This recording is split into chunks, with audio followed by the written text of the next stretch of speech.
Hi guys! Welcome back to my channel. Yan, kung bago ka ngayon, just click the subscribe button and the bell para ma-notify ka sa mga susunod ko pang vlog, okay? So, welcome sa aking YouTube channel. It's Mama Minas TV. Yan. So, kain tayo guys. Actually ngayon, may pinagagawa yung amo ko sa second floor. Actually, sa third floor nung una, tapos napunta sa second floor. Kaya pinapunta ako dito sa baba. Nasa first floor ako ngayon. Kasi nung nandun sila sa third floor, gumagawa yung mga lalaki, doon ako nakastay sa second floor. And since doon sila sa kwartong pinag-i-stayan ko gumagawa ngayon, dito ako pinapunta. Dito ako nagstay. So, it's 12 o'clock, the afternoon. So, time for lunch. Yan. Actually, linuto ko to kanina, almusal. Ito yung tira niya, tanghalian. And if may matira pa ako ulit, hapunan ko na naman. So, ganun ang buhay namin dito.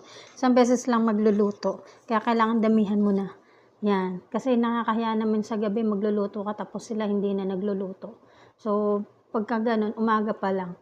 Nagluluto na ako talaga para almusal, tanghalian, hapunan. Kung makakarating ng hapunan. Pero kung hindi, biskwit na lang sa gabi. So, yan ang buhay ng OFW dito sa Saudi. Yan. So, kaway-kaway sa mga taga-Saudi. Yan. Kain po tayo.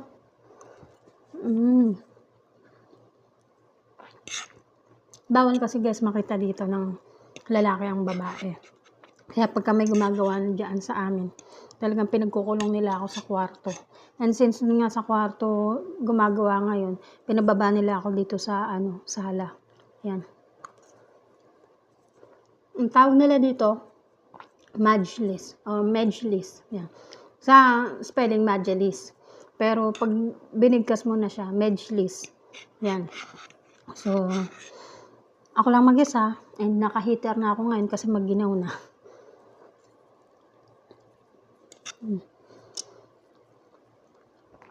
Yung ginaw niya ngayon dito parang ginaw ng Baguio. Yan. So, kaway-kaway doon sa mga nasa Baguio, tsaka doon sa mga naka-experience ng pumunta ng Baguio. So, ganun po kaginaw ngayon dito. Nag-i-start pa lang yan ha. Di lalo na pagka maginaw na talaga. Yan. Umaabot dito guys ng 3 to 4 layers ang damit ko. Sa loob pa lang ako ng bahay noon. Pag lumabas kami, nagka 5 layers ako. O, diba? Sa ngayon, 2 layers pa lang yung suot ko. Yan.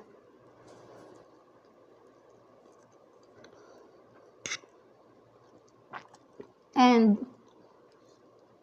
2 layers, pero nakaano yung heater. Nakabukas. Look, pakita ko po sa inyo. Yan. So, pagka summer, malamig po yung lumalabas dyan.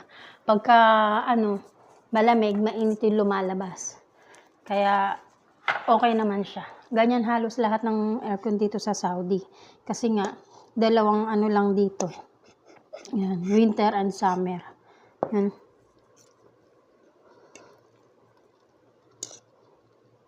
Pero yung mga amo ko, meron silang faura. Yung faura, para siyang makapal na jacket na mahaba. Pag sinuot mo, hanggang laylayan talaga. Hanggang talaga, sahig. Ganun. Para pati paan nila natatakpan.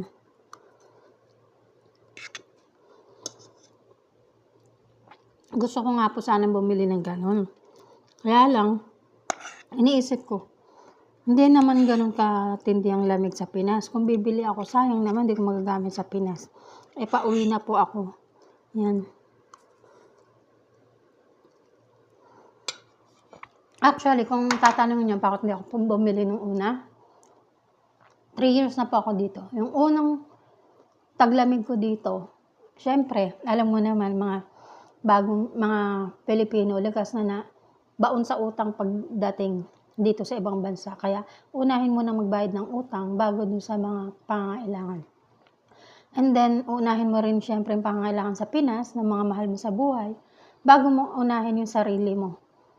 And yun nga po, yung second year ko, ganun pa rin, wala pa rin. Ngayong third year ko, iniisip ko na, pauwi na ako next year. So, sayang naman kung hindi ko siya magagamit ng mahaba-habang panahon, 'di ba?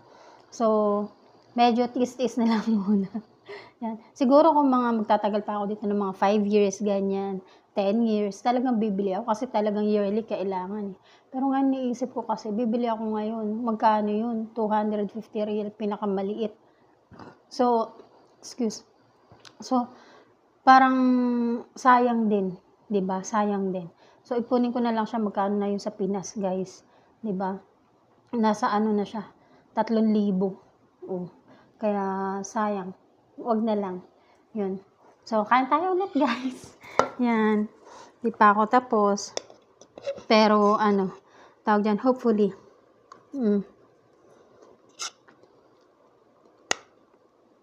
Hopefully matapos na yung mga gumagawa doon kasi hindi ko mapagpatuloy yung trabaho ko pagka nandyan pa sila.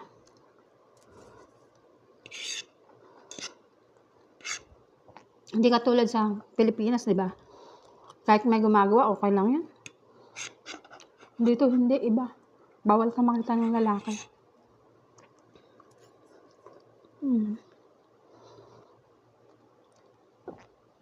So, mahirap na masarap. Masarap kung mapupunta ka sa mabuting amo. Mahirap pag hindi ka napunta sa mabuting amo. Doble-doble hirap. Hirap ka na mag-isip sa mga mahal mo sa buhay sa Pinas. Hirap ka pa rin dito sa kalagayan mo sa ibang bansa. O diba, doble-doble. Kaya ang sabi ng kaibigan ko, pag dito sa ibang bansa, okay yung pagkain mo, binibigyan ng tama yung sahod mo, at hindi ka sinasaktan ng amo mo, maswerte ka na. Kaya doon sa mga nasa Pinas, pahalagahan nyo yung mga binibigay na pera ng mga kamag-anak nyo sa ibang bansa. Kasi hindi basta-basta ang hirap nila na nararanasan dito sa ibang bansa. Yung iba nga po umuwi ng nasa kahon, eh. So, sad but true. Yan. Pero hindi naman sa lahat. And marami pa rin yung mga masaswerte. Actually, masasabi ko yung sarili ko, swerte ako dito sa amo ko kasi nga okay sa pagkain, nakapagluto ka kung anong gusto mo, yun nga lang sa kwarto ka kakain, hindi sa kitchen. May kanya-kanya din silang rules, yung iba gusto sa kitchen kakain, ayaw sa kwarto. Yun. Pero, yung sa akin kasi, bukod sa okay ako sa pagkain, binibigay ng tama yung sahod ko sa oras, tsaka hindi naman nananakit. Yan. So, mag-asawa lang po yung amo ko and ngayon meron silang isang anak-anakan, pamangkin nila. Yun, kaya 3 na sila dyan and may alaga na pusa. So, yun ang ko ngayon, agony ko sa ngayon, no. Kasi yung bata may alagang pusa. Ako, naglilinis ng pusa. Yun. Kaya, kumbaga nadagdagan yung amo ko, pero okay lang din. So, guys, may bumababa na. Bye for now.